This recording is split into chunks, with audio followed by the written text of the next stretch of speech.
Assalamualaikum warahmatullahi wabarakatuh. Yang terhormat Rektor Universitas Pertamina, Bapak Wawan Gunawan, Akadir. Kemudian yang terhormat seluruh dosen-dosen Universitas Pertamina, kemudian yang bersedia meluangkan waktunya untuk kuliah umum ini. Kemudian juga yang saya hormati pembicara kali ini, yaitu Buya Mahyaldi Ansarullah, selaku Gubernur Provinsi Sumatera Barat, dan juga yang kami banggakan seluruh mahasiswa Universitas Pertamina dari berbagai jurusan. Selamat datang di kuliah umum Cipta Karsa, kuliah yang menghadirkan praktisi tokoh masyarakat yang akan memberikan paparan tema aktual dari berbagai jurusan untuk memberikan wawasan yang lebih luas kepada khususnya para mahasiswa, juga kepada seluruh yang mengikuti kuliah ini.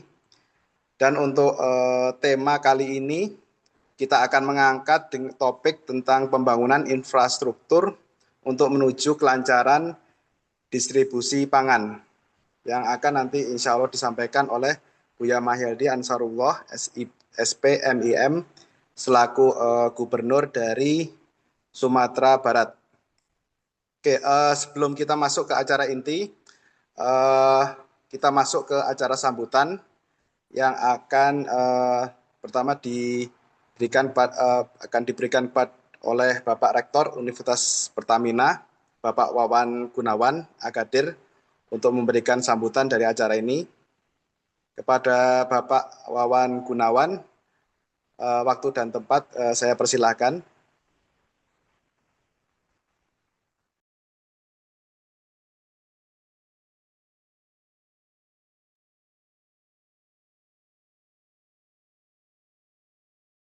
Mas Heri kelihatannya saya yang mewakili ya,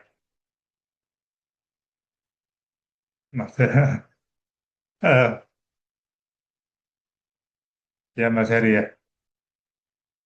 Saya belum lihat Pak Wawan hadir. Eh,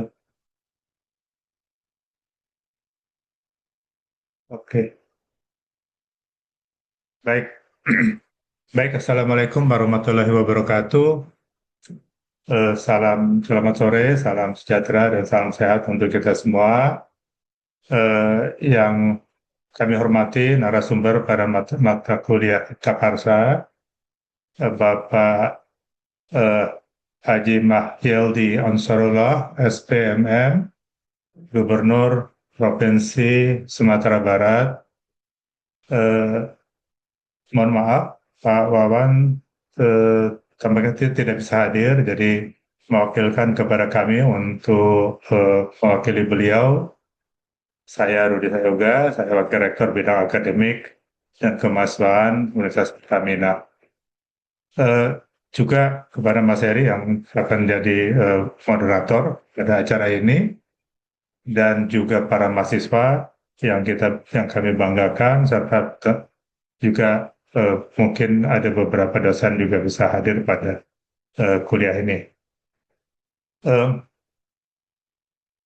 Pertama-tama tentu kami ingin menyampaikan kepada Pak Mahyaldi, pada Pak Gubernur,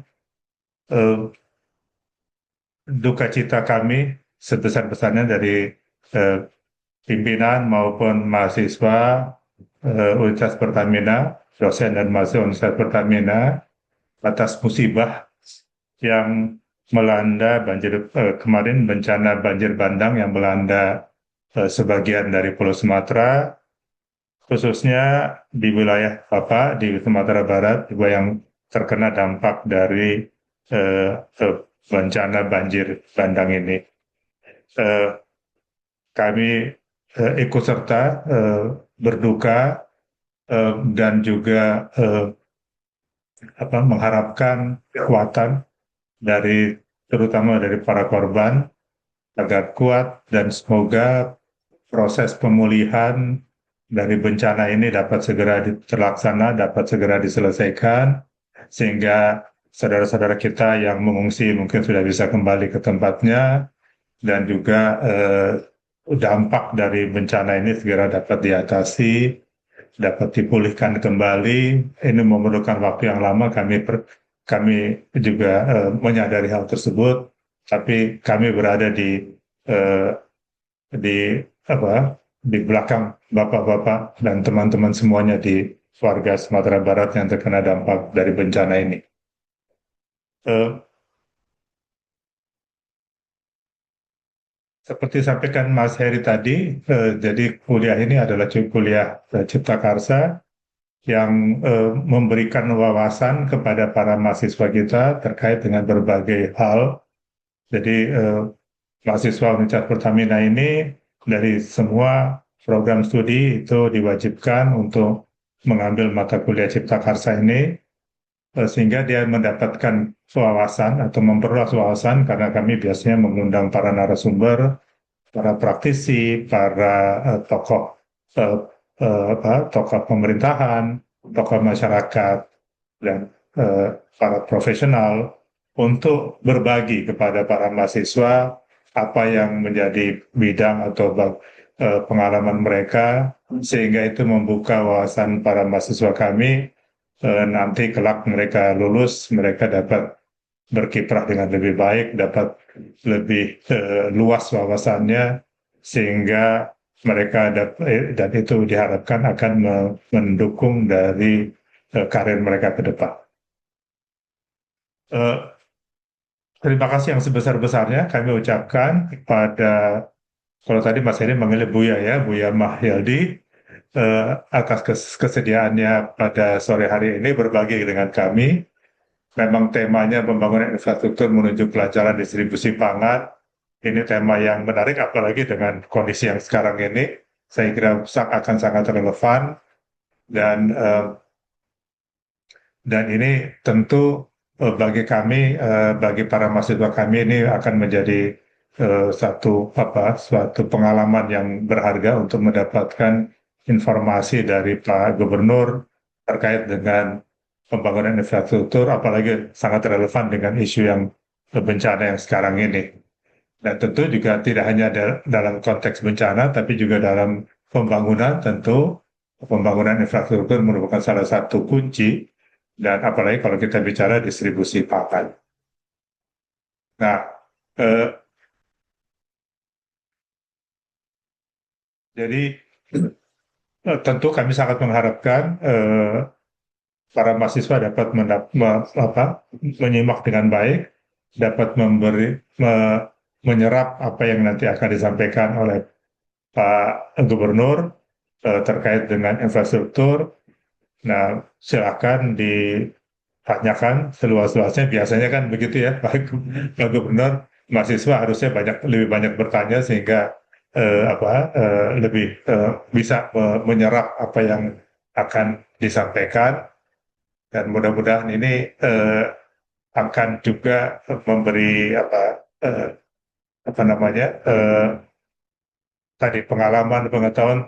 Ini tidak hanya untuk para mahasiswa prodi yang memang terkait dengan pembangunan infrastruktur, misalnya hanya teknik sipil saja atau logistik saja, tapi saya kira ini juga di dalam kuliah ini juga diikuti oleh dari prodi-prodi yang lain, yang sedikit banyak nanti tentu akan terkait dengan isu-isu ini. Jadi kami memang mendesain mata kuliah ini sedemikian rupa sehingga mahasiswa kami tidak hanya fokus di bidangnya saja, tapi juga mendapat wawasan yang lebih luas, sehingga nanti dalam implementasi keahliannya di masyarakat, di tempat pekerjaan mereka di masa yang akan datang tentu akan lebih lebih baik, dan harapan kami tentu ini ya akan berguna buat mereka di karir mereka ke depan. Sekali lagi terima kasih banyak Pak Gubernur atas kesempatannya, dan terima kasih Mas Heri atas kesediaannya untuk menjadi moderator pada kuliah siang hari ini. Dan tanpa berlama-lama saya ucapkan kepada para mahasiswa, silakan dicermati sehingga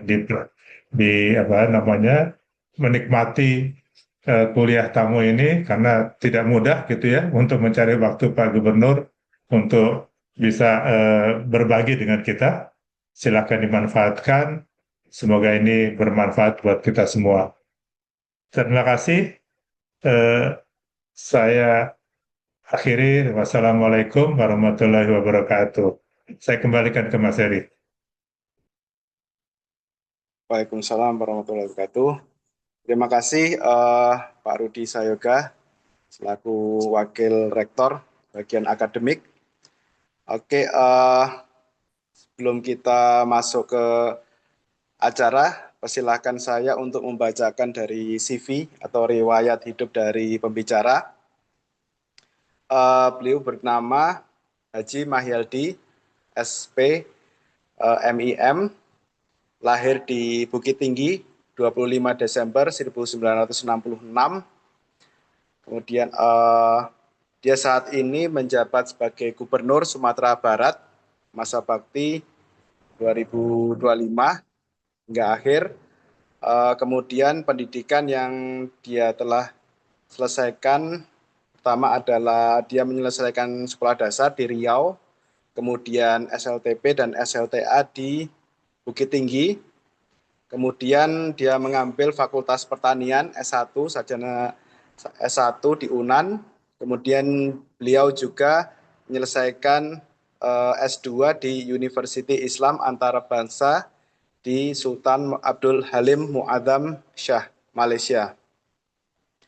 Kemudian beberapa perjalanan karir yang dia telah selesaikan seperti dulu berawal dari guru bimbel ya, kemudian wira swasta, Masya Allah, kemudian pimpinan Mahat, kemudian di tahun 2004 dia masuk menjadi wakil ketua DPRD tingkat 1 Sumbar. Kemudian untuk sebagai kepala daerah, beliau memulai sebagai wakil wali kota Padang di tahun 2009 hingga 2014. Kemudian terpilih menjadi wali kota Padang di tahun 2014 periode 1 hingga periode 2. Hingga tahun 2021 beliau terpilih sebagai Gubernur Sumatera Barat di 2021 dan 2024. Jadi saat ini beliau masuk ke periode kedua sebagai Gubernur Sumatera Barat. Kemudian pengalaman organisasi memang Buya Mahyaldi itu berawal dari bawah di sini seperti sebagai mengikuti forum Rohis Studi Islam, International Islamic Relief Organizations, kemudian masuk ke DPD, PK, DPW, kemudian juga Ketua IJMI, Oda Padang, Ketua PMI Kota Padang, Ketua Umum Masyarakat Ekonomi Syariah Sumbar, dan juga Ketua Umum Forum Bela Negara Sumbar. Kemudian dari berbagai organisasi yang beliau telah ikuti sampai saat ini juga beliau mendapatkan penghargaan yang sangat banyak seperti Satya Lencana Pembangunan dari Presiden Republik Indonesia di tahun 2023, 2024 juga Satya Lencana Wirakarya, dan juga penghargaan dari pengembangan implementasi dari Kapolri, Kemenpan sebagai Digital Government Award. Kemudian juga berbagai penghargaan yang mungkin tidak bisa saya sebutkan satu persatu di sini. Mungkin itu sekilas dari CV dari pembicara kita, Buya Mahyaldi Ansarullah. Kita masuk ke acara inti, di mana kita akan mendengarkan narasumber dengan tema pembangunan infrastruktur menuju kelancaran distribusi pangan. Jadi untuk paparan ini akan berlangsung hingga jam 16.30. Nanti akan dilanjutkan 30 menit untuk tanya jawab. Oke, saya rasa Pak Gubernur udah on cam di sini. Maka kepada Buya Mahyaldi Ansarullah, waktu dan tempat kami persilahkan. Assalamualaikum warahmatullahi wabarakatuh. Assalamualaikum warahmatullahi wabarakatuh. Selamat sore. Alhamdulillahirrabbilalamin. Asyhadu an la ilaha illallah wa asyhadu anna Muhammadar Rasulullah sallallahu alaihi wasallam wa ala alihi wa sahbihi. Yang sama kita hormati Pak Wakil Rektor, Pak Rudi Sayoga, beserta dengan seluruh pejabat struktural dari Universitas Pertamina yang hadir pada hari ini. Dan selanjutnya yang kita hormati moderator Pak Heri Kartika Sandi, PhD, yang akan memimpin acara kita ini. Dan selanjutnya kepada para peserta yang bergabung di dalam acara ini. Pertama, bersyukur sama kita berikan kepada Allah SWT atas limpahan rahmat dan karunia-Nya. Salawat salam buat Nabi kita Rasulullah Muhammad SAW. Saya kembalikan. Dan terima kasih kesempatan yang diberikan kepada kami untuk bisa berbagi dengan Bapak Besar Universitas Pertamina pada kesempatan ini. Adapun tema yang kita angkatkan adalah berkaitan dengan infrastruktur, pembangunan infrastruktur menuju kelancaran distribusi pangan.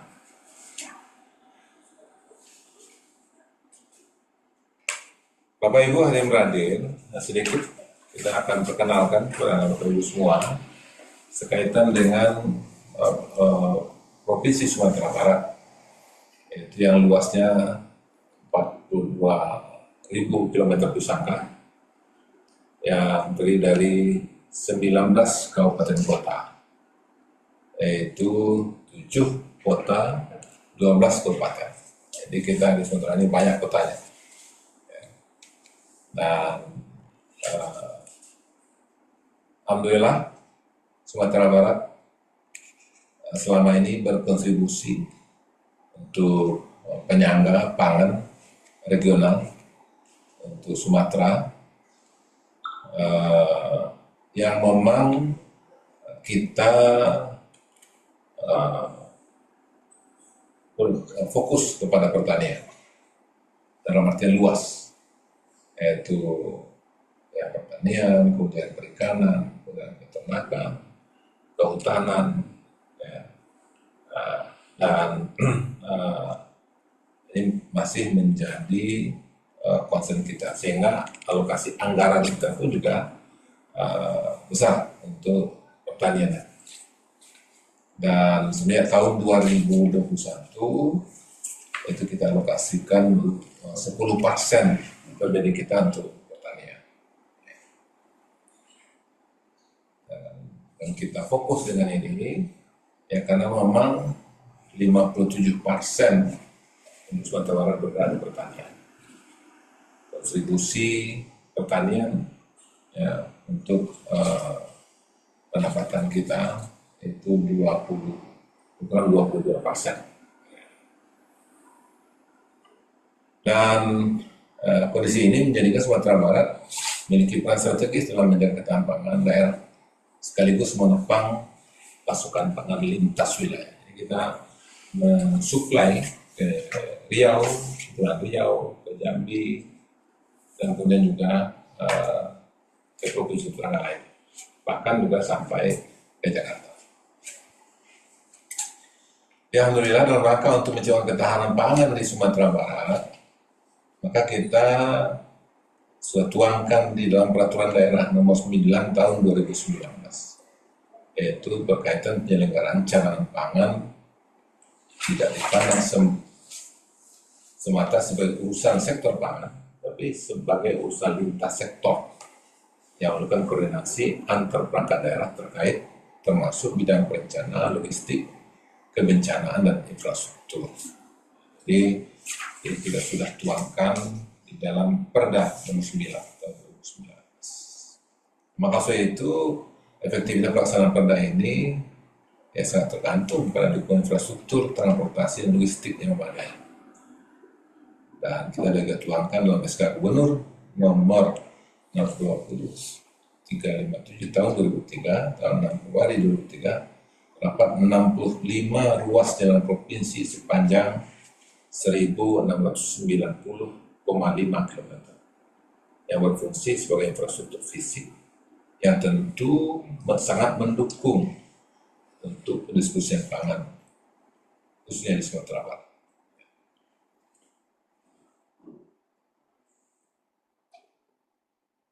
Nah, kemudian karena keseriusan kita dengan pangan, maka kita sudah menghadirkan telah hadir Undang-Undang 18 2012 tentang pangan, dan kemudian juga PP nomor 17 tahun 2015, dan termasuk Perpres ya, tentang RPJMN 2005-2009.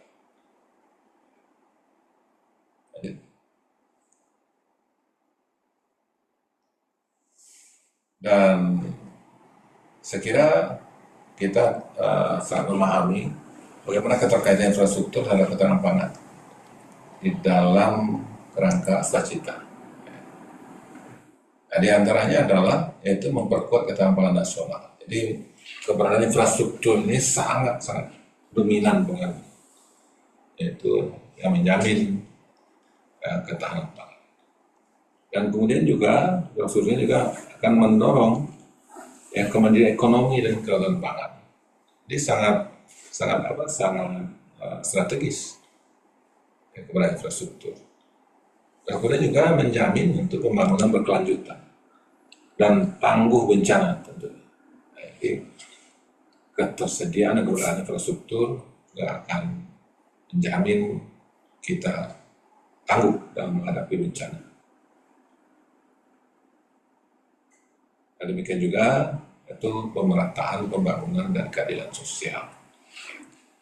Jadi dengan beberapa hal ini menunjukkan kepada kita infrastruktur sangat memiliki hubungan yang kuat dengan pangan dan dalam kerangka Astacita itu sendiri. Jadi kalau tidak didukung dengan infrastruktur, maka Astacita tentu juga tidak akan berhasil secara baik. Dan alhamdulillah Sumatera Barat kita sudah tuangkan dalam Perda nomor 4 tahun 2025 tentang RPJMD kita yang berlaku sampai tahun 2029. Nah, di mana kita tuangkan dalam visi kita yaitu Sumatera Barat Madani yang maju dan berkeadilan. Nah, dari visi ini itu dua misi kita itu sangat terkait dengan pangan dan kemudian infrastruktur. Itu misi yang kedua, kita bertekad menjadikan Sumatera sebagai lumbung pangan nasional dan ekonomi berkelanjutan. Dalam misi kelima, yaitu membangun infrastruktur berkeadilan dan siap tanggap bencana. Jadi artinya karena memang daerah kita Sumatera Barat adalah daerah yang rentan dengan bencana. Maksud itu ketahanan infrastruktur kita untuk menghadapi bencana adalah menjadi prioritas kita. Bahkan di beberapa daerah kota-kota sudah ada perda yang berkaitan dengan bangunan dalam rangka untuk merespon bagaimana bangunan kita itu betul-betul ramah dengan bencana itu. Ini berapa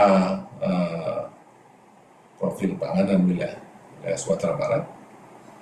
Yaitu Sumatera Barat merupakan wilayah dengan topografi yang pegunungan di barisan bagian tengah hingga timur. Jadi Sumatera Barat itu di tengah-tengahnya itu ada pegunungan bukit barisan. Inilah yang kemarin ketika curah hujan tinggi, maka di bagian barat dan timurnya terjadi banjir karena topografinya tinggi. Dan kemudian juga di samping datarannya tinggi juga banyak gunung-gunung ya vulkanik. Nah tentu daerah sekitar gunung itu subur dan kemudian tidak cocok dengan pertanian. Nah, sementara wilayah pesisir barat yang memanjang dan begitu besar untuk perikanan tangkap dan budidaya. Ya. Jadi kita punya garis pantai yang panjang dan juga pulau-pulau. Itu dengan adanya Kabupaten Kepulauan Mentawai, maka kita termasuk provinsi kepulauan. Dan kemudian juga kita punya daerah aliran sungai yang sebagai sumber air irigasi, tapi juga rawan dengan banjir bencana. Jadi ini beberapa karakteristik wilayah di Sumatera Barat. Tinggi, kemudian juga ada vulkanik, dan rasanya juga ada memiliki kesuburan cukup baik, dan pihak pesisir, dan kemudian juga das. Yang kemarin yang banjir itu adalah banyak korban masyarakat di sepanjang das. Jadi ini ke depan akan menjadi masukan di dalam rangka bencana. Nah, kemudian berkaitan dengan pangan, ya, Sumatera Barat ditopang oleh beberapa komoditas utama, yaitu beras, kemudian hortikultura, perikanan, dan peternakan. Jadi kita termasuk provinsi yang mensuplai sayur-sayuran, termasuk juga ikan dan juga hasil peternakan kita. Daging ayam, kita juga termasuk besar. Nah, adapun komoditi unggulan kita ya padi, jagung, dan kacang tanah. Jadi kita memang untuk padi dan jagung memang menjadi prioritas kita untuk pangan. Dan untuk hortikultura, cabai, bawang merah, manggis, jeruk, serat semusim. Nah, ini dan alhamdulillah untuk bawang merah di Alam Panjang Kota Solo itu kita termasuk produsen terbaik kedua, terbanyak kedua di Indonesia. Kemudian si perkebunan juga kita punya kopi, kemudian kakao, kelapa sawit, dan kelapa dalam, cengkeh, teh, gambir. Nah, ini gambir ini kita adalah tanaman yang khas di Sumatera Barat. Dan ini adalah tanaman ekspor, termasuk ke India. Dan kemudian juga kita punya potensi minyak asiri, ya, nilam, kemudian juga serai wangi, samping tembakau, pinang, dan termasuk juga kulit manis. Ada beberapa potensi Sumatera Barat. Yang pertama sekali adalah benih padi dengan tekstur tanah yang tidak bisa diperoleh dari provinsi lain. Jadi memang beras kita itu adalah beras perak. Dan kemudian alhamdulillah kita juga sudah melepas sebanyak 12 padi, 2 bawang merah, dan 3 cabai, dan 1 kacang tanah dari Sumatera Barat. Alhamdulillah kita juga sudah melepas dan kemudian alhamdulillah kita juga bisa bawang merah di Indonesia. Dan kemudian kita pemasok 90% untuk gambir di Indonesia yang mendunia. Jadi artinya tanaman gambir memang khas tanaman di Sumatera Barat, dan kemudian kita juga menghasilkan hasil juga merajai di dunia untuk gambir. Jadi beberapa capaian pertanian kita untuk padi, dan kemudian juga jagung. Nah, jadi ini adalah 2 komoditi yang memang kita fokuskan, ya. Samping padi untuk kebutuhan pangan, ya, dan jagung dan dalam rangka untuk menjaga ekosistem ternak ayam kita, baik ayam petelur dan juga ayam pedaging. Ini berapa nilai ekspor pertanian kita di Sumatera Barat. Kemudian alhamdulillah kita juga sudah mengirimkan komoditi ekspor kita untuk buah manggis ke Cina dan Singapura, dan juga jengkol, Jepang, dan Malaysia. Dan ini ada yang dikirim oleh para pengusaha, dan kemudian juga ada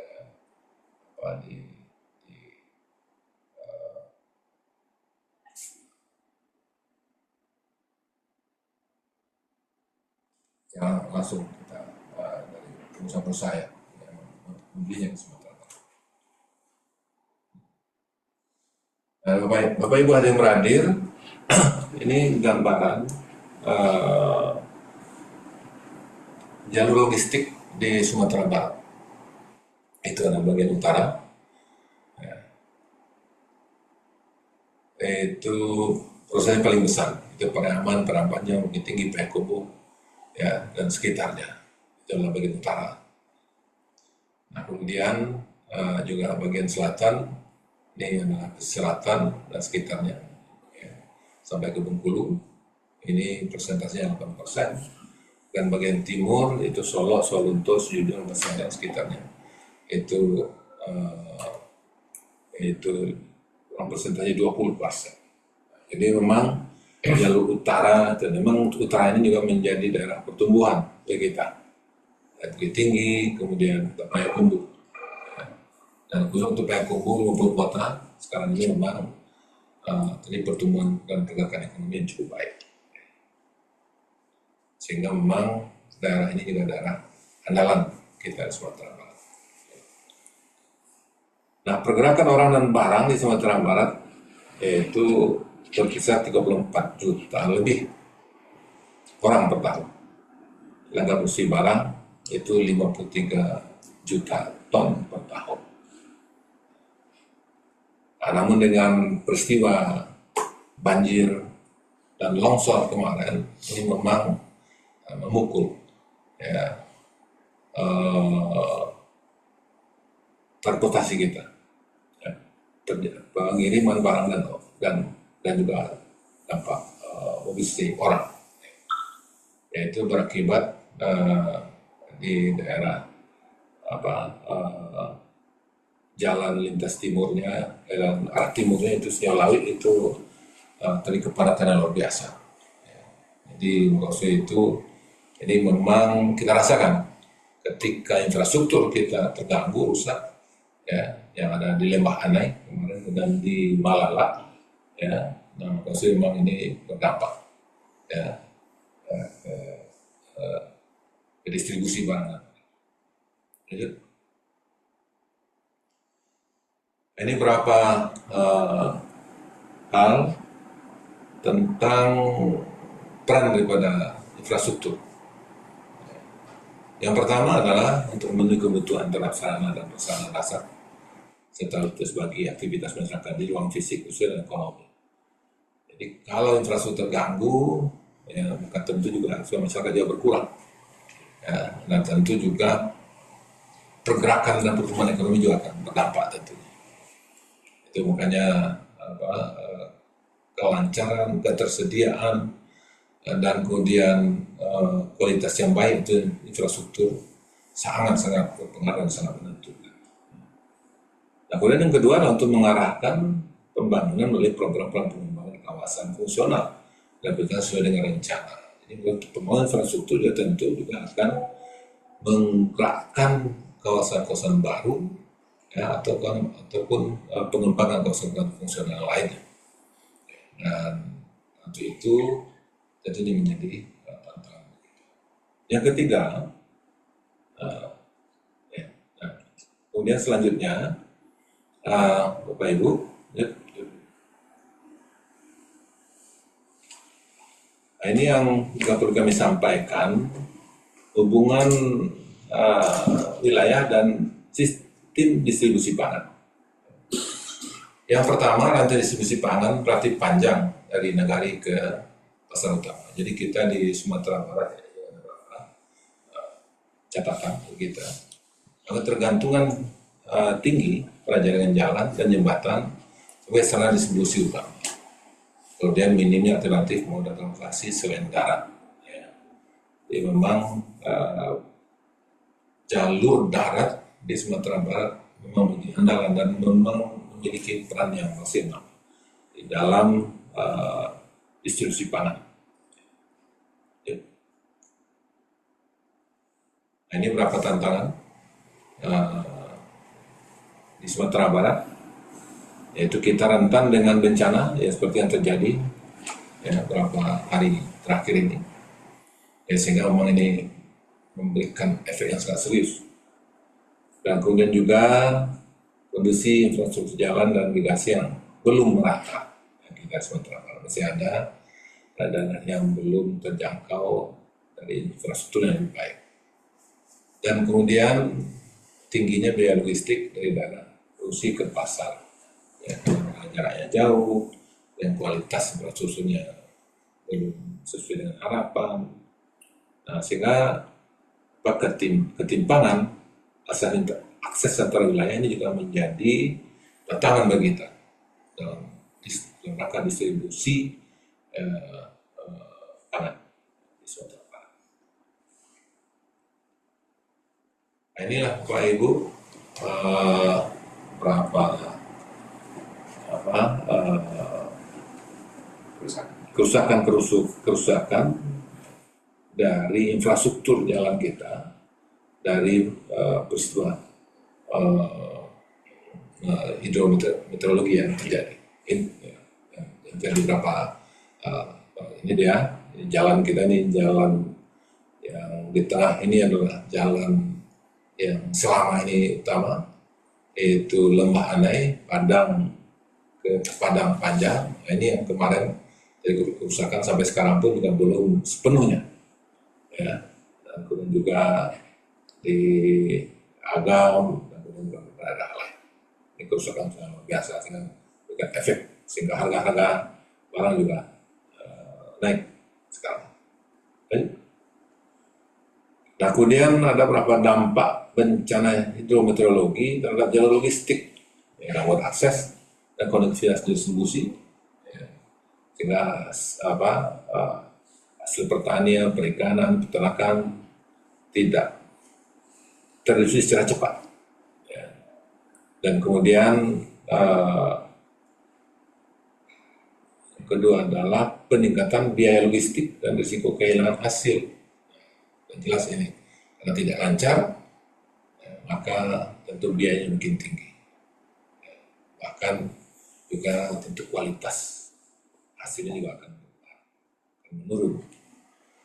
Nah, paling juga akan berefek kepada ketidakstabilan pasokan dan harga pangan. Ya.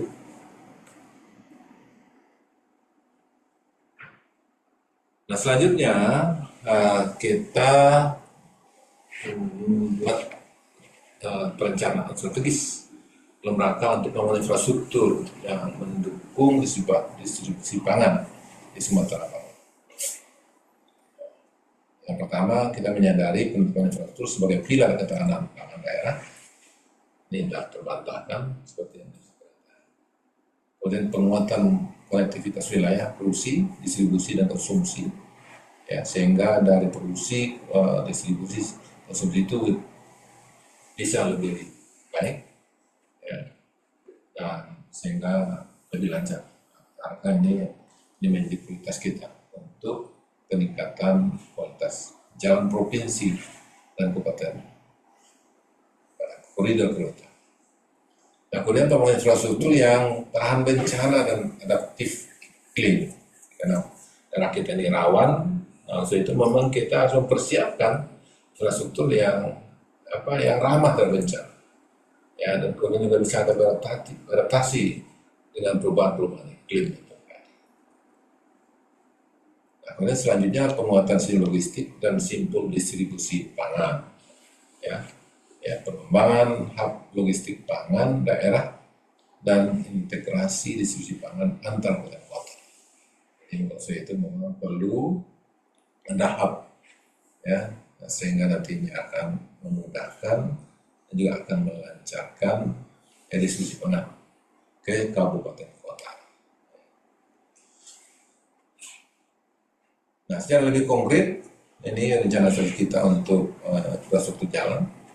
Yang pertama adalah pembentukan jalan tol Padang Bukit Tinggi Payakumbuh Baru yang sekarang sudah sampai ke Cincin, Pulang Priaman. Mudah-mudahan tahun 2026 ini berlanjut untuk Padang Bukit Tinggi dan selanjutnya kepada Payakumbuh Baru.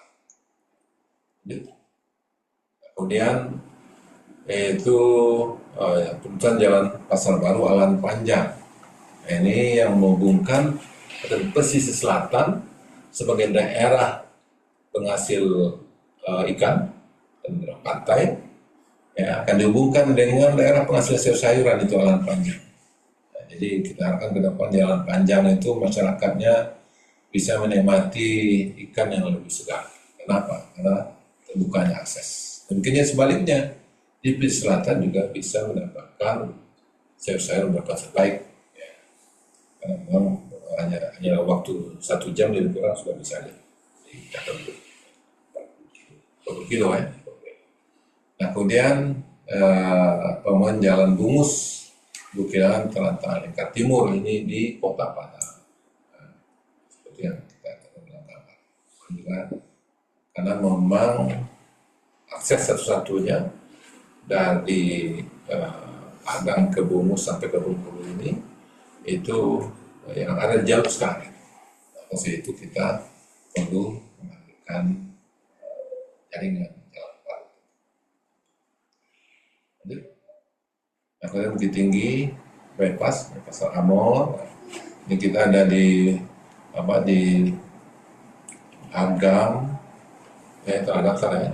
Itu di Pasar Amor itu dibangun oleh investor, tapi asalnya tidak belum baik, belum lancar, belum nyambung gitu. Nah, sehingga investasi yang sudah cukup besar ini ya sampai sekarang itu mangkrak, belum bisa dimanfaatkan. Ada berapa itu kerugian dari pusat. Nah, itu ke depan ya tentu kita perlu membangun akses Bukit Tinggi bypass sampai ke Pasar Amor. Jadi kemudian selanjutnya adalah pembangunan jalan konektor primer 3. Itu diantaranya Luwu Alung, Asam Pulau, Malalung.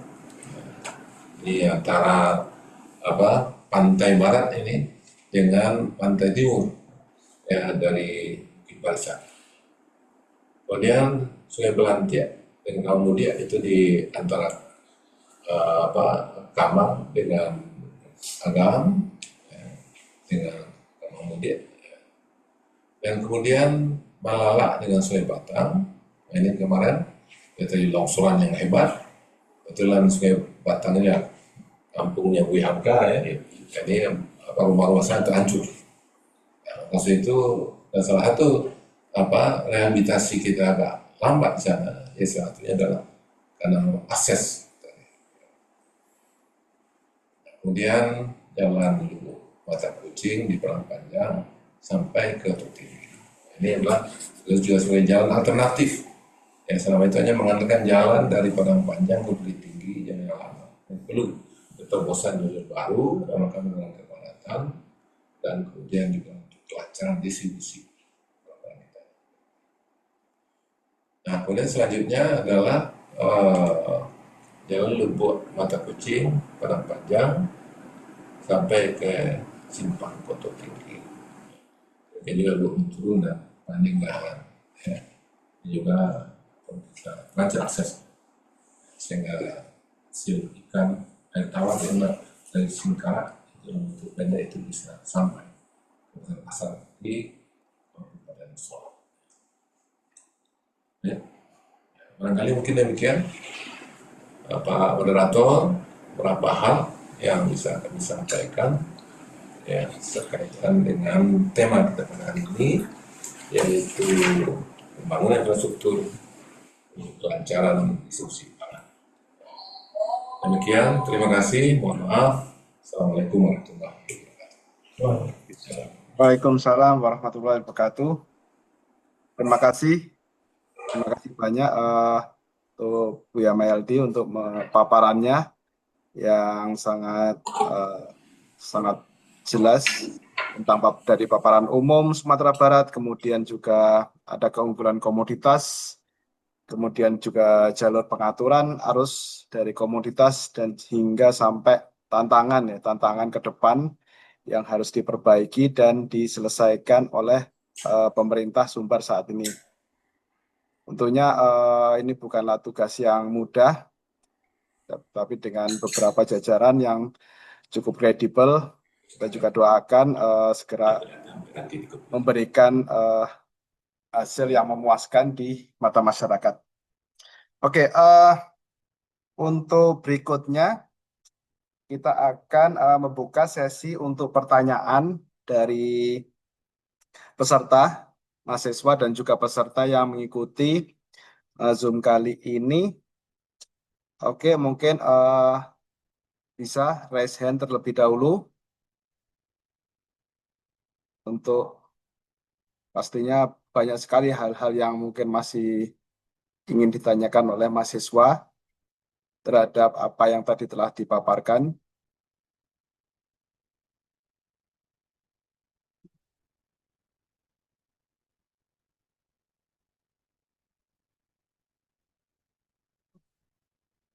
Pak?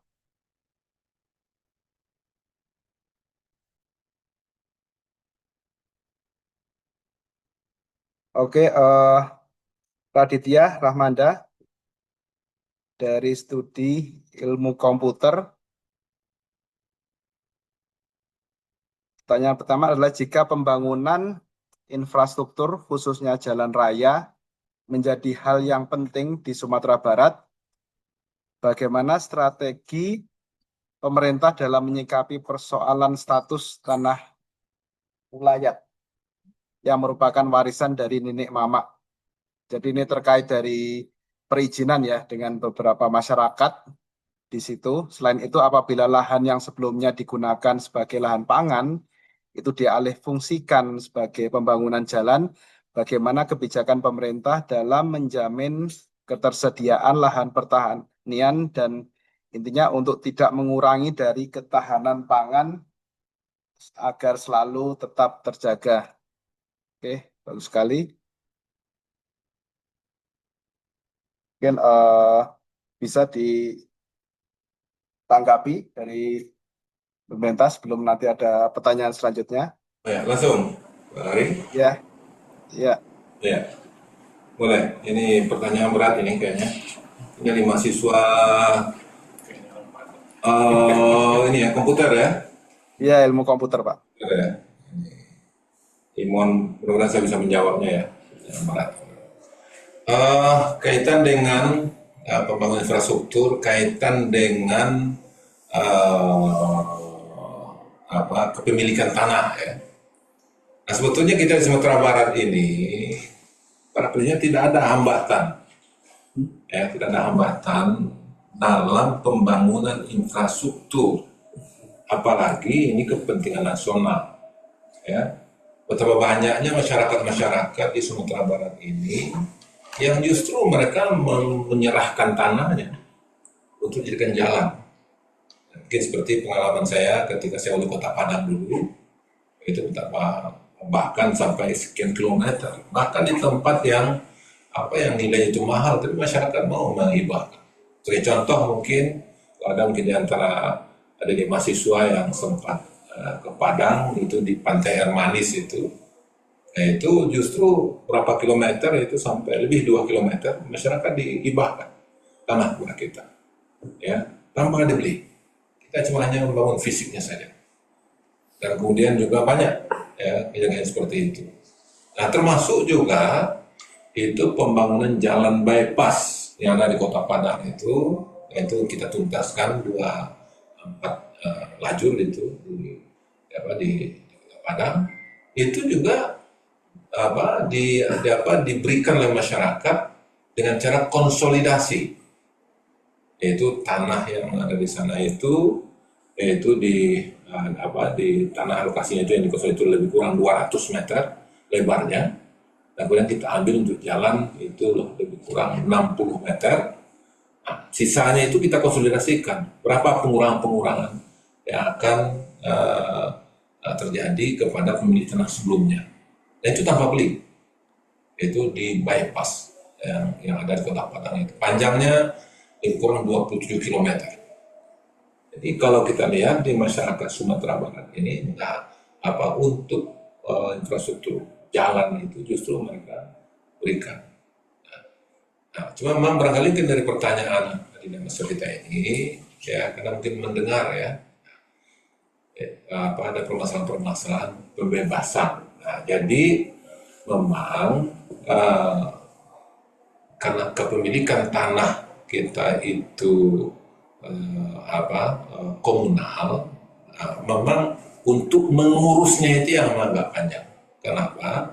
Karena ini perlu persetujuan daripada pribadi yang terkait di sana. Apalagi dalam undang-undang masalah tanah ini kan hak itu memang personal pribadi. Nah, itu memang orang terkait memang, harus ikut menyetujui itu. Ya. Dan ini diantara mungkin prosesnya, tetapi bukan mereka menghambat untuk pembangunannya. Ya. Dan alhamdulillah itu berjalan, termasuk juga seperti sekarang waktu kita membangun jalan bypass yang ada di Sumatera Barat. Orang membandingkan dengan Kepulauan Riau. Kepulauan Riau itu tanahnya tanah negara. Nah, kalau kita di Sumatera Barat tanahnya tanah wilayah namanya, ya, wilayah yang dimiliki turun-temurun. Nah, waktu itu untuk apa yang menghambat tidak ada, cuma prosedurnya, mekanismenya yang butuh waktu, ya, karena banyak terkait tentang kepemilikan tanah tadi itu kepemilikan komunal itu. Nah, maka ini memang sedikit banyak memang lambat, tapi yang menghalangi ataupun yang tidak sama sekali itu boleh katakan tidak ada. Tinggal barangkali bagaimana komunikasi kita kepada masyarakat, ya, untuk hal itu. Ya. Dan ini pun juga beralasan semuanya kenapa? Karena memang ya kalau nenek moyang kita dulu berperang mengusir penjajah kan untuk tanah dan air.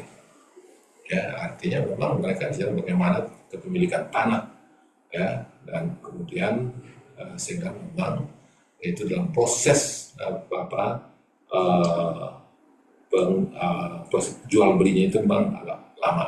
Tapi berbeda ketika kerjasama, ya, itu kita barangkali mungkin masih ingat itu bagaimana kerjasama antara nenek mama tokoh adat di Sumatera Barat dengan Belanda dulu itu berjalan lancar, ya, jadi tidak ada masalah, bahkan ratusan tahun.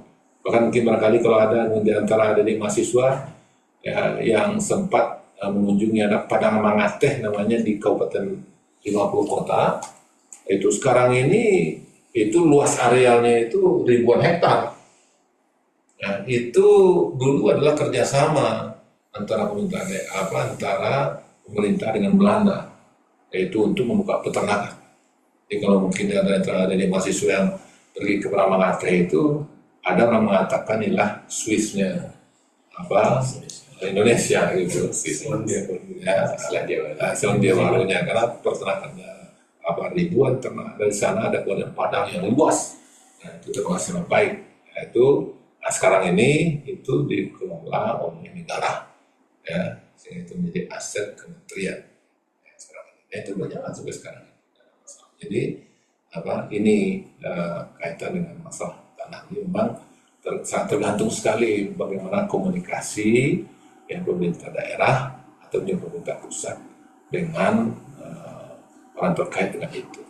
Ya, jadi di Sumatera Barat itu boleh nyaris ada yang tidak menghalangi, ya, tapi cuma prosesnya memang panjang karena memang kepemilikannya itu komunal.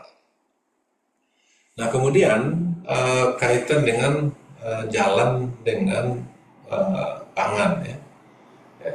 Nah, apalagi kaitan dengan pembuatan jalan untuk daerah-daerah yang berkaitan pangan, sumber pangan, itu juga nyaris tidak masalah, ya.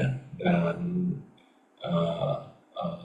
kenapa? Karena memang selama ini salah satu penyebab, ya, area pertanian kita Sumatera Barat itu daerahnya luas tapi tidak dihubungkan oleh jalan yang memadai, sehingga ini ada perlambatan distribusi pupuk dan kemudian juga perlambatan di dalam pelaksanaan pertanian itu sendiri. Tapi ketika kita bicara bagaimana untuk membuat jalan di lokasi tersebut, itu justru masyarakat ya dengan senang hati menghibahkannya dan senang hati untuk berpartisipasi sehingga yang terbukanya jalan itu yang akan memberikan manfaat kepada mereka. Nah, kemudian sekaitan dengan mungkin daerah yang potensi pangan ya, daerah-daerah lahan-lahan yang produktif, dan kemudian yang dibangun infrastruktur jalan. Nah, jadi memang ini tentu juga menjadi suatu perhatian, menjadi bagian yang kita komunikasikan secara maksimal.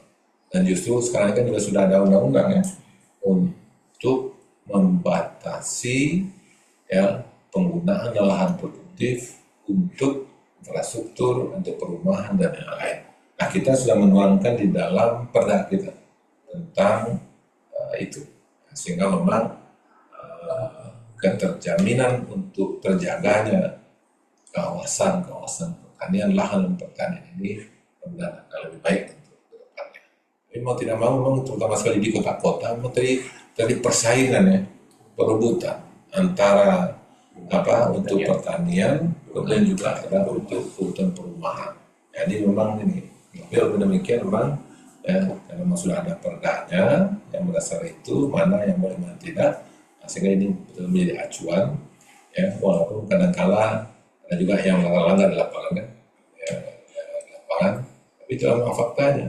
Kenapa desakan antara pemukiman dan kemudian dengan area pertanian.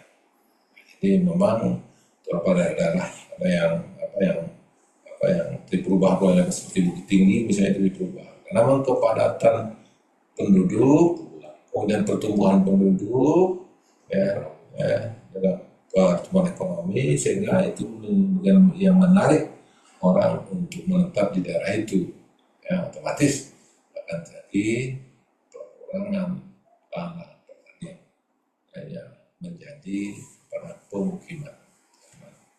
Oleh demikian memang ini menjadi kerja keras kita, kerja berat kita untuk pengendalian. Syukur kita sudah punya perda untuk itu. Ya demikian Pak Ari. Oke, terima kasih. Mungkin ada satu yang raise hand, kita Sony Setiawan bisa unmute, mungkin bisa langsung. Silakan. Oke, terima kasih Pak Heri. Terima kasih Buya Mahyaldi atas pemaparannya juga mengenai Sumatera Barat. Kenalkan, saya Sony Setiawan. Saya rekannya Pak Heri di Universitas Pertamina. Saya dari program studi Teknik Geofisika. Kebetulan saya juniornya Buya kalau di SMA gitu ya. Jadi ya, saya juga dari SMA 1 Bukit Tinggi kebetulan. Tapi sekarang KTP-nya sudah pindah Bu ya, gitu. Sudah menjadi warga Tangerang Selatan. Tapi tetap masih concern dengan kampung halaman gitu ya. Nah, pertanyaan pertama yang mungkin langsung saja. Pertama tadi di highlight itu adalah mengenai pertanian di Sumatera Barat, dan itu memang dari awal gitu ya, memang dari dulu tua. Kalau boleh dikatakan ini adalah Sumatera Barat memang warisan dari nenek moyang kita adalah pertanian. Kenapa? Memang Bukit Barisan yang tadi Bu Yas mention gitu ya, itu memang adalah salah satu anugerah gitu ya, gift dari Yang Maha Kuasa mengenai kesuburan yang ada di Sumatera Barat. Tetapi memang jadi tantangan juga adalah topografi di Sumatera Barat yang sangat rough gitu ya, yang sangat yang sangat menantang gitu ya. Itu juga menjadi perhatian sebenarnya, menjadi tantangan juga gitu. Nah, maksud saya adalah dengan tantangan topografi terhadap komoditi yang akan dikirim gitu ya.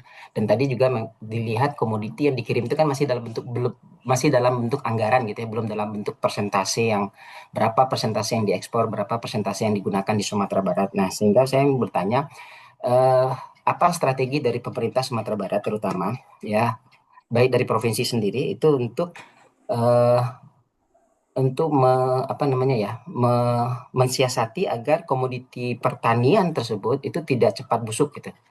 Nah, ditambah dengan infrastruktur yang saat ini kalau boleh dikatakan ya mungkin pendek, mungkin melihatnya nggak terlalu banyak gitu, tapi memang dalam 10 tahun terakhir kan tidak begitu banyak jumlahnya. Saya mohon maaf dikoreksi kalau saya memang ada salah gitu ya. Jadi dari dulu jalur utama itu adalah memang dari Padang, dari Bukit Tinggi, Payakumbuh, Bukit Tinggi, Pekanbaru, Pekanbaru, Payakumbuh, lalu Bukit Tinggi, Padang Panjang, lalu Lubuk Alung sampai Padang, Padang ke pesisir selatan, lanjut baru ke Bengkulu dan lain-lain. Atau yang kedua ke utaranya ya ke arah Pasaman dan lain-lain gitu ya. Nah, tetapi itu adalah jalur utama gitu. Tapi itu kan memang cukup menantang, cukup menantang. Jadi itu yang pertama, bagaimana mensiasatinya agar produk itu memang bukan produk yang bertahan sampai ke pasar itu juga lebih baik. Nah, yang kedua adalah strategi juga untuk eh, meningkatkan agar industri bisa meningkat gitu. Nah, sekarang kan dari pertanian telah ada gitu ya, bagaimana strateginya agar eh, dengan tantangan adanya topografi yang cukup menantang gitu ya. Jadi jalur yang tidak sehingga masa masa distribusinya mungkin bisa sedikit lebih lama gitu ya, maka kita harus mensiasati juga dengan memperkuat gitu ya agar produk tersebut tidak cepat busuk gitu. Jadi dan sehingga tambah nilai added value lah, ada added value sehingga itu juga memberikan kontribusi kepada masyarakat yang ada di Sumatera Barat. Karena sejauh ini kan memang daerah pertanian, tapi kalau bisa industri pertanian juga bisa meningkat seperti itu. Nah, yang ketiga cukup banyak nih Pak Heri ya, mohon maaf. Lalu yang ketiga adalah saya ingat pembangunan bypass yang ada di Kota Bukit Tinggi, bypass yang ada di Kota Padang gitu ya. Memang itu kan bypass Kota Padang itu kan untuk menghubungkan hingga ke industri yang ada di Indarung ya, yang ada di Semen Padang sampai ke Teluk Bayur gitu. Nah, tapi sekarang kan sudah merambah gitu, Kota Padang sudah meluas sampai pemerintah kotanya sudah masuk ke sana, kemana ke bypass gitu ya. Nah, maksud saya adalah sehingga apa namanya eh, transportasi itu tercampur lah antara si industri dengan masyarakat gitu, sehingga itu menjadi tidak rapih juga gitu. Ya gitu. Maksud saya apakah ada strategi nantinya atau rencana agar pembangunan infrastruktur yang khusus untuk industri gitu. Jadi ada infrastruktur yang memang dikhususkan untuk industri, nanti dari suatu daerah menjadi suatu daerah industri gitu ya. Baik apapun yang tertarik investor gitu ya. Jadi industrinya dan ada satu jalur khusus gitu. Jalur khusus industri itu yang mengakses yang utama gitu. Jadi jangan sampai nantinya karena kan memang beban dari kendaraan industri kan cukup besar ya, sehingga mengakibatkan kerusakan pada jalan dan lain-lain. Nah, maka untuk mengantisipasi tersebut gitu ya, maka ya kita berikan jalur industri yang khusus gitu ya, tapi memang dengan perhitungan yang tepat. Nah, yang terakhir, ini memang strategi terhadap bencana alam gitu. Kebetulan eh, saya masuk di geofisika ini, kita sudah mengenal geofisika ya, memang pantai barat Sumatera itu dari Aceh sampai itu dari sampai Lampung gitu ya. Lalu itu pertama ada subduction zone yang ada megatrustnya yang ada di barat Sumatera, lalu ada sesar mendatar, sesar grid Sumatera Fault juga yang ada yang melewati gitu ya, Ngarai Sianok sebagai manifestasinya gitu ya. Jadi dan saya masih ingat tahun lalu Lembah Anai itu juga sudah kolaps gitu ya. Lalu sekarang dengan kejadian sekarang juga baru belum 2 tahun ya, tapi sudah terjadi lagi gitu. Nah, maksud saya adalah ya ini memang perlu antisipasi juga gitu ya, bagaimana pemanfaatan dari lahan yang ada di hulu. Nah, karena ya bencana hidrometeorologi memang ada pengaruh dari alam gitu ya, memang curah hujan yang cukup tinggi, tapi ketika hulunya masih berfungsi dengan baik, maka itu akan bisa diantisipasi seperti itu. Tapi ketika hulunya sudah rusak, otomatis ya semuanya akan dialirkan ke hilir dan itu yang kejadian saat ini seperti itu Bu ya. Nah, jadi mungkin itu perlu menjadi antisipasi gitu ya, karena ya Sumatera Barat banyak gunung dari Gunung Talamau yang ada di Sumatera yang bagian utara sampai ke selatannya ke Bengkulu, ke arah pesisir selatan juga perbukitan ya, Puncak Mandeh juga adalah bukit juga gitu ya. Jadi kalau seandainya tidak ada regulasi terkait pembukaan lahan di hulu gitu ya, maka itu eh, akan menjadi warning lah ke depannya, terutama ketika hujan, longsor, ketika terjadi gempa bumi, maka gempa bumi juga bisa mengakibatkan men-trigger yang namanya longsor juga gitu ya. Lalu juga erupsi gunung api juga. Jadi kita laboratorium bencana di Sumatera Barat cukup banyak nih, Bu ya. Jadi nah strateginya terhadap mitigasi bagaimana, preventifnya ya, lalu mitigasi kejadiannya dan juga posnya itu seperti apa gitu. Nah, dan kebijakan fiskalnya juga bagaimana gitu. Ya kan? Apalagi nanti tarik ulur saat ini ya, permintaan untuk dinaikkan menjadi bencana nasional, tapi pusat tidak mau menaikkan menjadi bencana nasional gitu kan, karena itu kan keterkaitan dengan fiskal dan lain-lain juga. Ya, terima kasih Buya, mohon maaf jika ada keliruan dalam penyampaian. Terima kasih juga Pak Heri. Assalamualaikum warahmatullahi wabarakatuh. Assalamualaikum. Baik, terima kasih Pak Sony, orang yang sudah mengenal ya Sumatera Barat. Silakan. Abongnya. Ya. Silakan Buya. Ya, terima kasih Pak Sony. Ya, selamat bertemu ini dalam forum ini. Sama-sama satu alumni ya. Ini pertanyaannya luar biasa ini, berat ya. Yang pertama yaitu sekaitan dengan produksi pertanian yang punya potensi rusak, ya.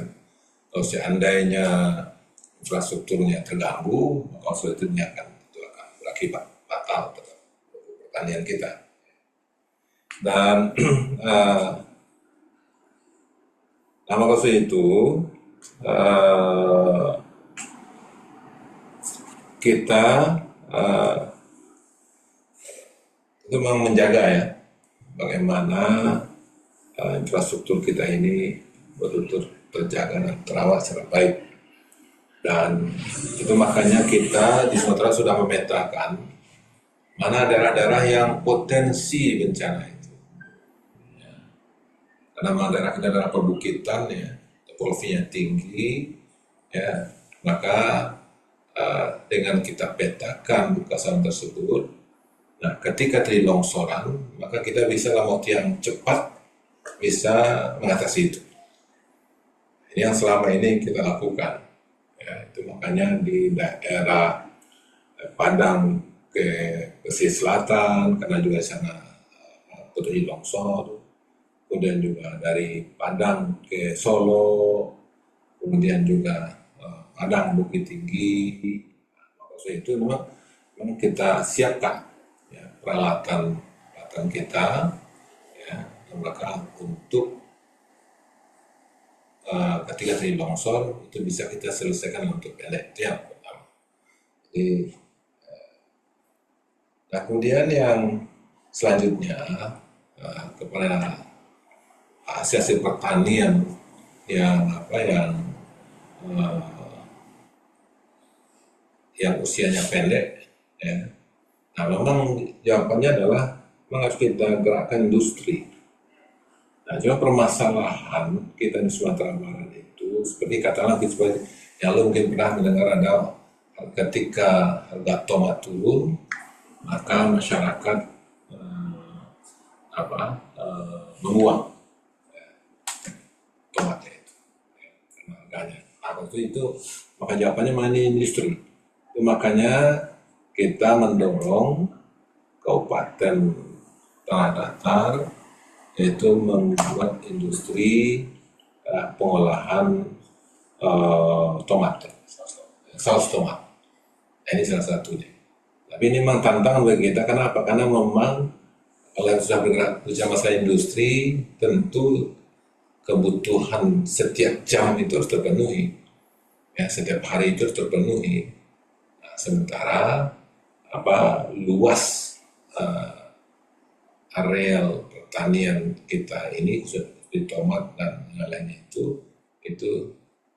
belum begitu luas gitu. Ya, artinya belum bisa untuk memenuhi kebutuhan setiap hari itu. Kalau misalnya tidak, tentu industrinya akan rugi ya. Nah, ini maksudnya sehingga itu makanya kita mendorong itu industri skala kecil di Sumatera Barat. Ya, sehingga permasalahan-permasalahan tadi itu termasuk juga kita melakukan beberapa hilirisasi, ya, hilirisasi dari hasil pertanian.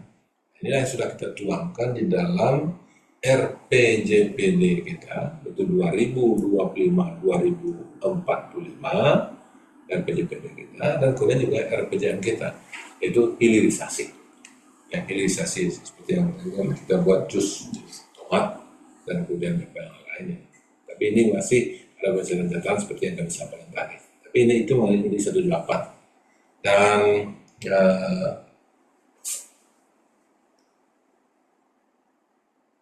untuk itu memang kita perlu ya meningkatkan industri. Tapi industri yang kita sebenarnya masih industri kecil ya. Kalau bisa skala-skala besar itu belum bisa terpenuhi. Ya, bisa terpenuhi. Ya.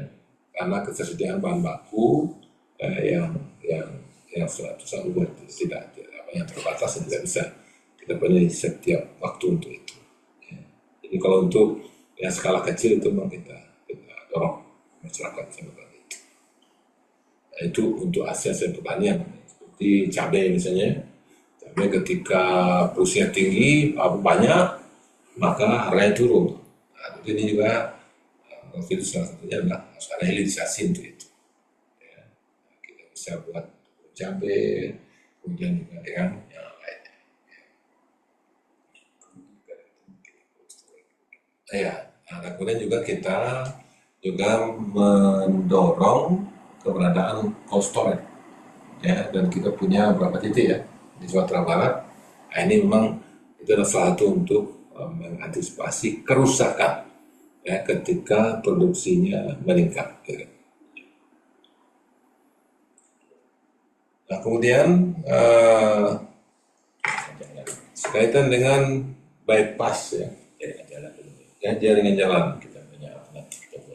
Oh ya ini. Jadi memang sekarang ini semenjak saya menjabat sebagai gubernur, ya memang kita mencoba membuka jaringan-jalan baru. Ya. Dan alhamdulillah itu mulai bisa kita lakukan. Di antaranya adalah yaitu dari Alan Panjang ke Kabupaten Pesisir Selatan. Tapi kemarin kena longsor lagi ya, itu lagi. Ya, jadi baru kita bangun, baru kita mulai kita fungsikan, ya, tapi ini longsor lagi. Karena memang tadi itu, topografi kita ini sangat tinggi dan kemudian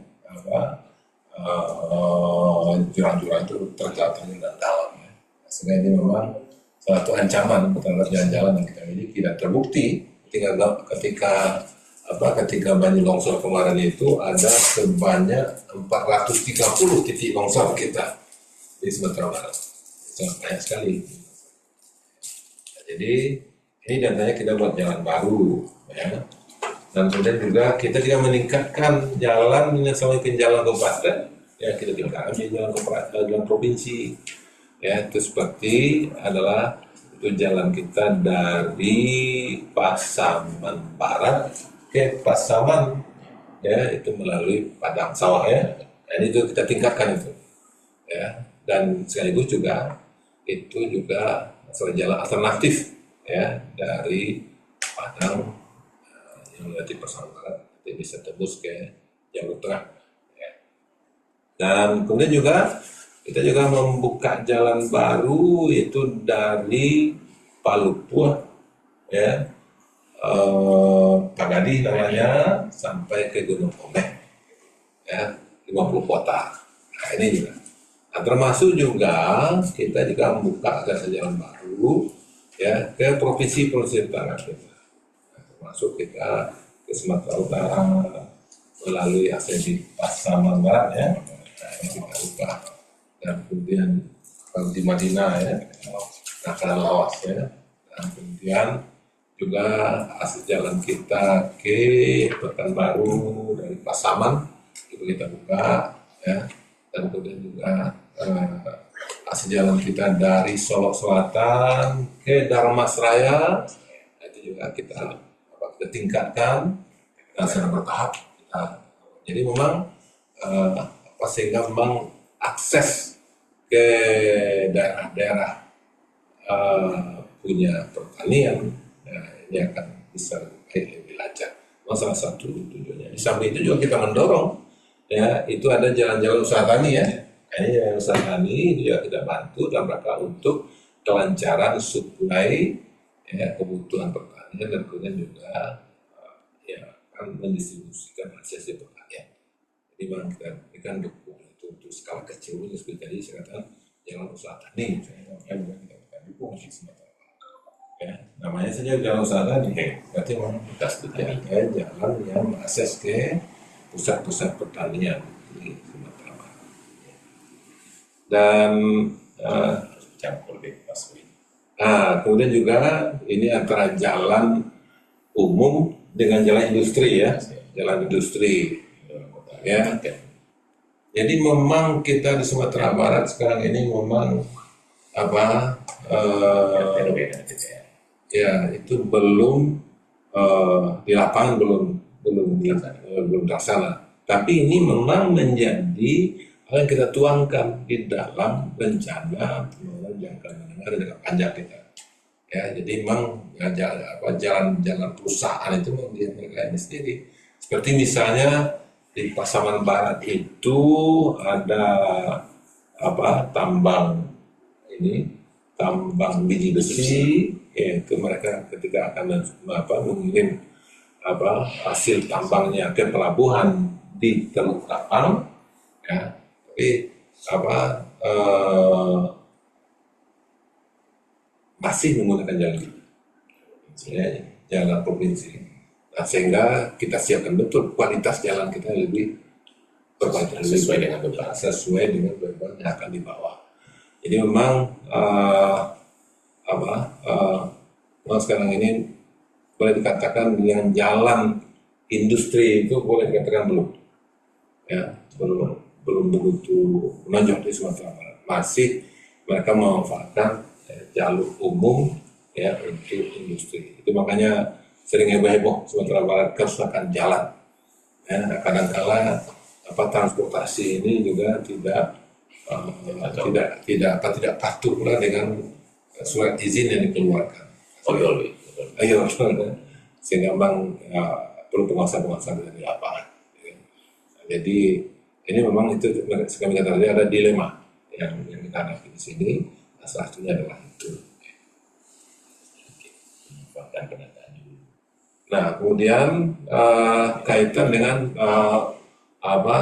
untuk menghindari bencana, itu bagaimana penataan di hulu. Jadi maka dalam hal ini kita di Sumatera semenjak 2017 kita mengambil kebijakan yaitu kaitan perhutanan sosial. Perhutanan sosial, dan inilah strategi kita untuk menjaga bagaimana hulu itu terjaga lebih baik, yaitu di hutannya itu sendiri terjaga secara baik. Nah, itu kita sikapi dengan perhutanan sosial. Nah, ini sudah kita mulai sejak 2017 dan sampai sekarang itu kita sudah punya 480.000 hektar perhutanan sosial. Ya. Karena perlu diketahui juga, ya, penduduk Sumatera Barat ini itu 81% ya masyarakat kita yang di kabupaten itu memang berada di dalam hutan. Ya. Artinya perkampungan itu dalam hutan. Ya, ini yang memang kita kaji betul ini. Ya, kalau seandainya mereka tidak bisa memanfaatkan potensi hutan, ya dengan apa mereka makan? Ya, gimana untuk menjamin kehidupan mereka? Ya, pada satu sisi, ya kita juga harus memitigasi, ya jangan sampai kerusakan di hulu yang akan membawa akibat di hilir. Itu harus kita kendalikan dan kita Nah, maksud itu konsep itu adalah dengan perhutanan sosial, ya. Dan inilah yang dilakukan sekarang. Bagaimana masyarakat yang tinggal di kawasan hutan itu dan berikan perhatian dan kemudian kita berikan dukungan anggaran untuk ada usaha sana yang tidak merusak hutan, tapi memanfaatkan misalnya untuk budidaya tanaman-tanaman berbuah, ya seperti menanam durian, kemudian manggis, kemudian juga jenis yang lainnya. Dan juga kita pilih mana tanaman yang produknya juga memiliki nilai yang cukup baik. Gitu. Nah, di antaranya itu yang kita dorong warga masyarakat kita, sehingga dengan adanya aktivitas kegiatan yang tidak merusak hutan itu, ya, maka ini akan menjadi sumber-sumber pendapatan bagi mereka. Nah, dalam waktu itu juga kita kerjasama kelompok-kelompok yang misalnya di sana dengan dinas kerja dengan pelatihan untuk mereka. Dan kemudian juga setelah mereka dilatih, maka kita juga dukungan modal. Alhamdulillah juga kita punya SIMAMA namanya di Bank Nagari, yaitu kita subsidi bunganya, ya, nah, sehingga mereka ketika pinjam uang untuk usaha, ya, dan lebih baik. Jadi ini diantara kita dalam menghadapi kerusakan di hulu, ya, dan minimalisir kerusakan di hulu dengan perhutanan sosial. Alhamdulillah, karena kita serius, ya, dengan perhutanan sosial ini, ya, maka tahun 2024 kemarin kita didukung oleh BPDLH yang mengucurkan dana dari Norwegia. Jumlahnya 3,5 juta US dollar. Alhamdulillah ini programnya berjalan sampai 2029 kalau selesai. Alhamdulillah ini akan berjalan lancar.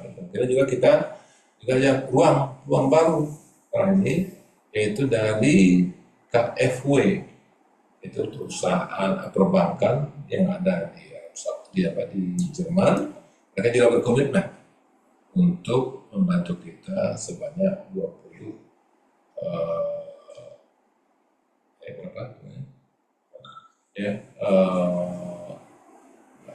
ini yang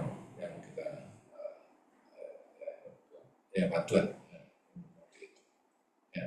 Dan kemudian dari KFW Jerman itu juga dapat dana lebih kurang 20 juta euro. Ini sampai tahun 2027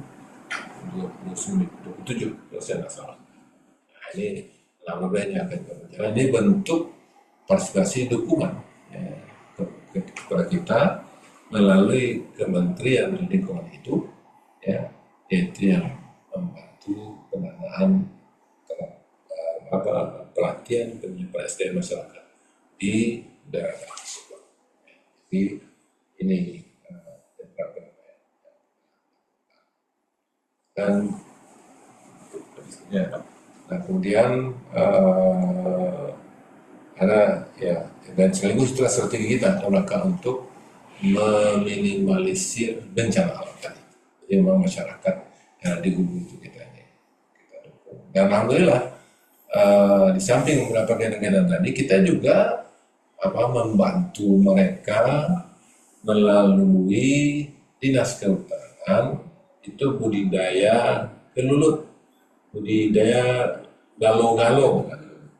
Alhamdulillah minimal 3.000 stuk per tahun kita distribusikan kepada kelompok masyarakat yang ada di sekitar itu, ya, sehingga itu juga menjadi sumber pendapatan, ya, mereka itu selanjutnya.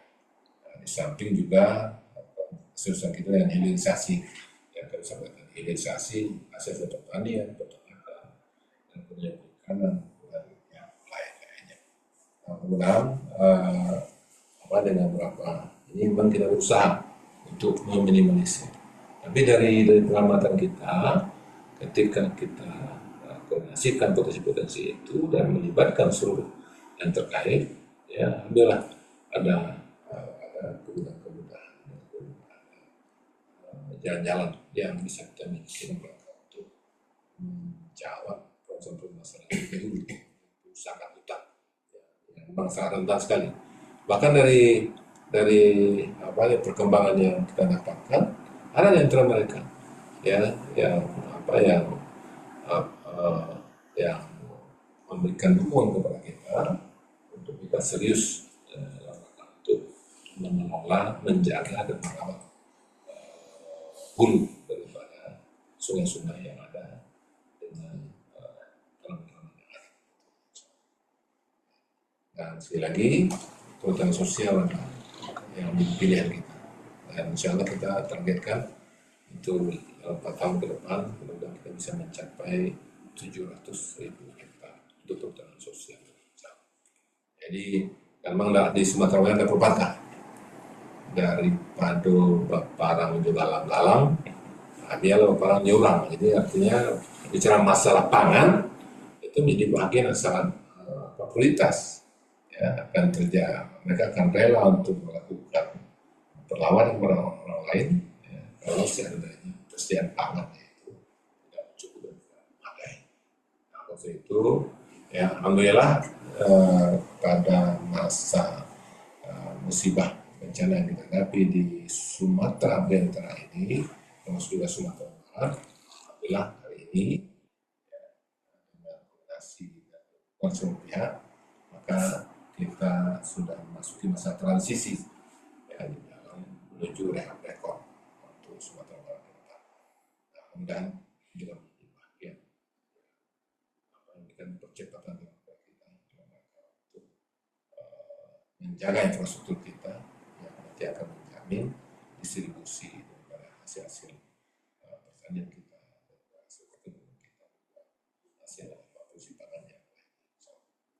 Demikian Pak Sony,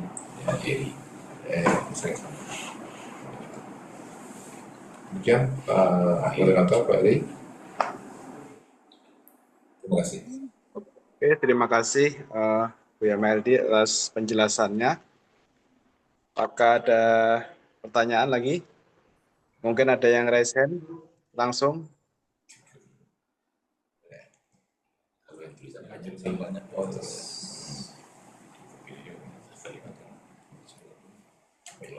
Kalau izin ada 2 pertanyaan, mungkin pertanyaan terakhir ini dari kolom chat ya, Buya Meldi. Pertama itu banyak yang menanyakan penyebab banjir ya, banjir dan longsor selain kondisi siklon tropis itu, selain hal tersebut apa? Kemudian hal kedua terkait banjir longsor tersebut ada Nur Eka itu bertanya tentang apakah ada efek terhadap kenaikan harga pangan atau mungkin keterlambatan distribusi ke beberapa titik disebabkan oleh bencana ini. Dan juga ada satu lagi terkait bencana itu, ini Rover Claurido, orang asli Solok di sini. Saya ingin bertanya tentang salah satu jalur utama dari Kota Padang itu adalah Sitinjau Lawe dan Padang Pariaman, yang mana ada masing-masing hambatan, yaitu longsor yang mengakibatkan terhambatnya logistik dan keperluan lainnya, yang mana masalah ini tiap tahun pasti terjadi. Apakah ada mitigasi atau meminimalisir masalah ini? Jadi izin Buya, ada 3 pertanyaan di sini. Ya, baik. Baik, terima kasih. Ini kaitan dengan pengendalian banjir dulu ya. Pengendalian penyebab banjir. Banjir. Jadi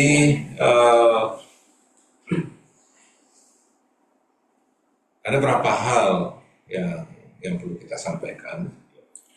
Jadi yang pertama tentang topografi. Jadi Bukit Barisan ya, kita itu yang kemarin itu kan topografi tinggi, ya, curam. Itu baik ke arah barat pantai Sumatera ataupun ke arah timur curam. Ya. Kalau melihat seperti di Maninjau misalnya, atau mungkin seperti kita di Kota Padang sendiri ya. Dan kemudian jarak dari Bukit Barisan ke pantai ini itu pendek sungainya. Ini topografi yang tinggi, kemudian sungainya pendek, ya, dan dapat dibayangkan kekuatan arusnya. Dan kemudian ya dari informasi yang kami dapatkan dari Badan Geologi, ya, karena memang mungkin barisannya kan adalah patahan semangka. Ya, rupanya memang setiap tahun itu ada pergeseran. Ya, ada pergeseran karena desakan dari sesar yang ada, ya, maka terjadi retakan-retakan di sana. Nah, waktu kemarin ketika musim hujan kemarin itu maka kelihatan sekali, sehingga ada retakan-retakan dari seluruh daerah yang ada di Padang, ada pesisir, ada kemudian di Peraman juga ada, di Agam juga ada, 50 kota juga ada, di Solo juga ada. Ya, jadi ya, nah dengan beberapa faktor ini, ya, dan kemudian curah hujan kemarin satu hari itu bisa sampai 800 ini ya. Ini kalau dihitung ini 800 ini biasanya itu curah hujan sebulan ya. Nah, sekarang itu turun dalam satu hari dan ya selama lebih kurang 2 minggu. Ya, tidak berhenti. Ya, nah, maksud itu inilah ya sesuatu yang punya longsor. Kemudian kita juga ada ya, perambahan hutan ya oleh masyarakat kita akui ada, karena mungkin ada antara masyarakat kita yang menanam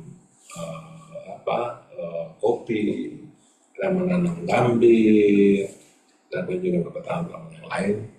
Ya, maka itu ini juga sedikitnya menyumbang ya, terhadap banjir dan longsor kemarin. Jadi itu diantara ini menjadi akumulasi dari banyak hal ya, sehingga tadilah banjir yang merenggut nyawa sampai 248 misalnya di Sumatera Barat yang meninggal. Dan kerusakannya dihitung itu kerusakannya nggak kurang dari 5 triliun kerusakannya. Jadi ketika kita mau merehabilitasi kembali, maka memang kita butuh aparat yang ya minimal 15 triliun.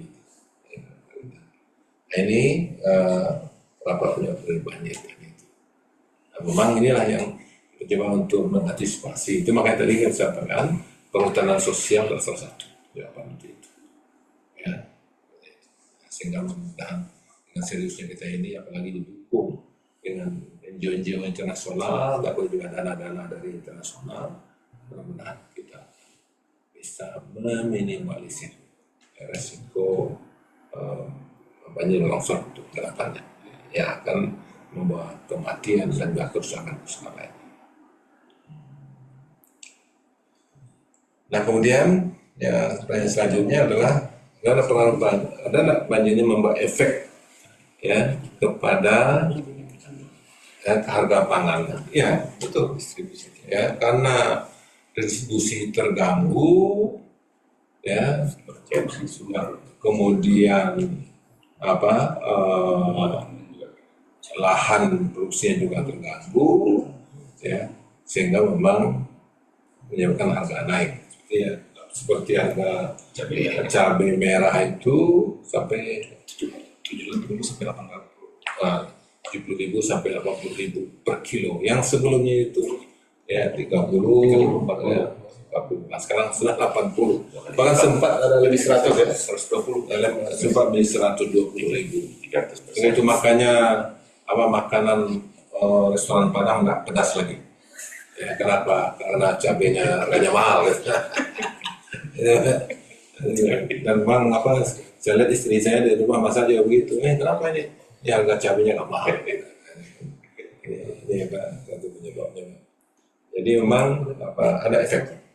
Itu makanya seperti tadi kami sampaikan, karena memang kita ada mengetahui berapa titik yang longsor, itu makanya kita sediakan alat. Tapi kemarin banjir ini karena memang volume airnya sangat besar sekali, dan sehingga sampai 430 titik ya jalan kita rusak, dan kemudian ada sebanyak 49 jembatan kita yang patah ya dan kemudian yang rusak. Ini ya untuk merehabilitasi khususnya karena nanti dia butuh anggaran. Ya, mudah-mudahan Pak Prabowo kemarin itu bisa terlaksana nantinya. Ya, dan sehingga memang ada percepatan untuk infrastruktur kita. Dan kemudian selanjutnya adalah kaitan dengan jalur utama ya, Sinjalawi, kemudian ada Padang Pariaman, ya, kemudian flyover ya. Nama COVID itu ya kita sudah merencanakan dan bahkan sudah melaksanakan.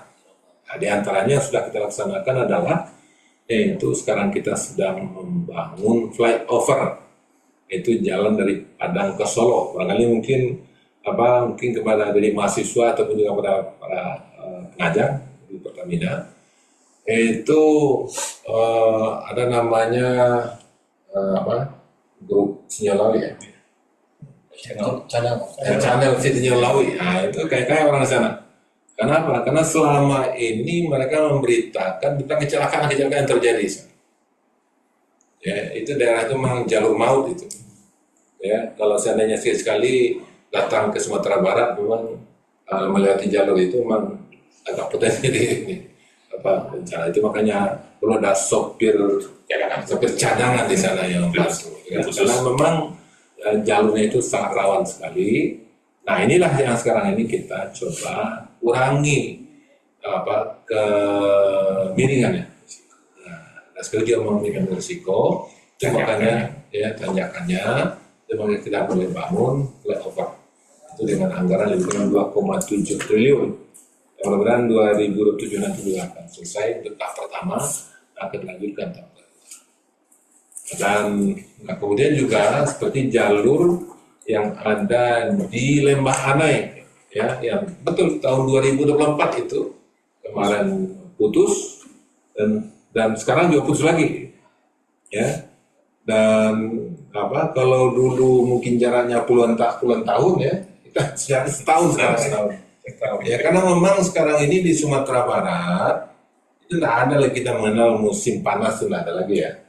Rata-rata hujan sekali 2 hari hujan. Nah, apalagi kemarin seperti yang saya sampaikan juga dengan siklon tropis tadi ya, sinyal tadi ya. Nah, ini kenapa terjadi? Bahkan saya belum tahu juga. Kemarin kita diskusi dengan salah seorang ahli ya, yang dikatakan bahwasanya memang panas di Katulistiwa itu meningkat.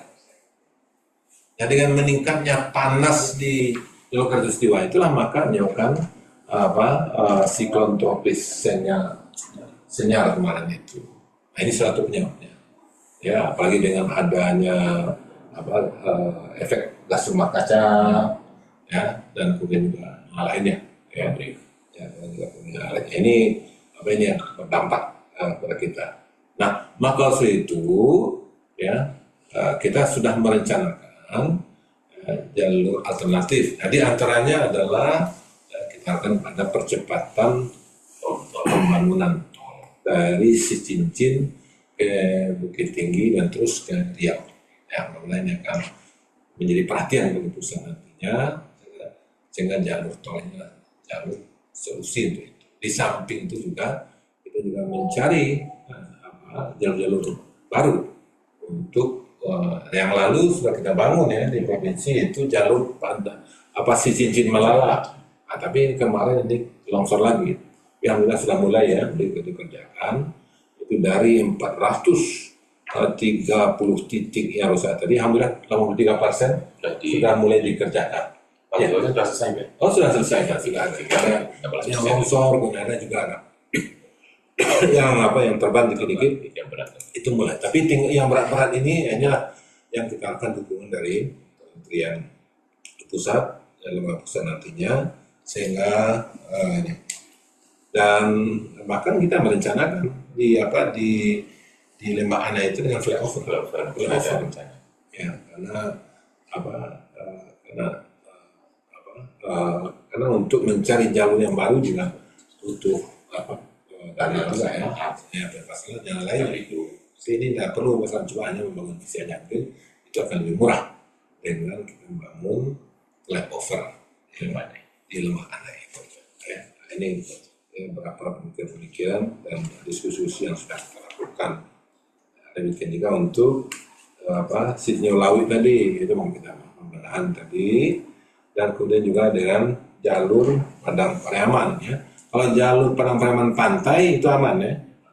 Sekarang ini, tapi memang betul seperti yang sampaikan tadi juga ada potensi tsunami ya, megatrust. Nah, ini juga menjadi itu makanya kita dengan perkembangan ini semuanya yang di sepanjang sungai, kemudian di pinggir pantai, kemudian yang ketinggiannya, yang curamannya itu tinggi, yang di sekitar bukit-bukit.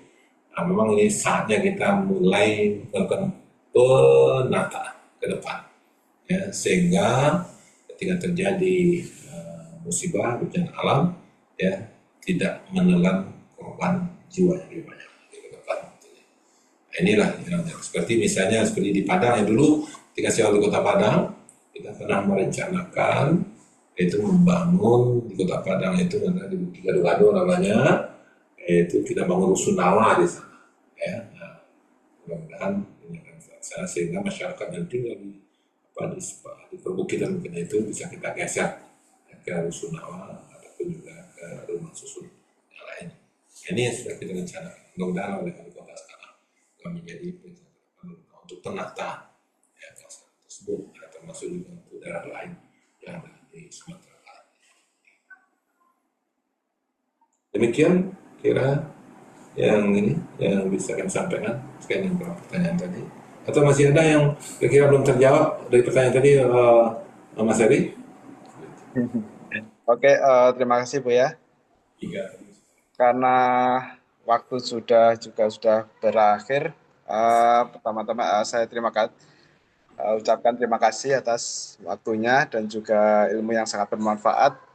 Pastinya juga banyak antusiasme pertanyaan. Semoga akan ada kesempatan berikutnya nanti kita bisa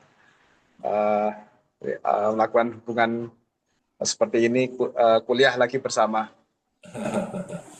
Boleh, insya Allah. Insya Allah, ya.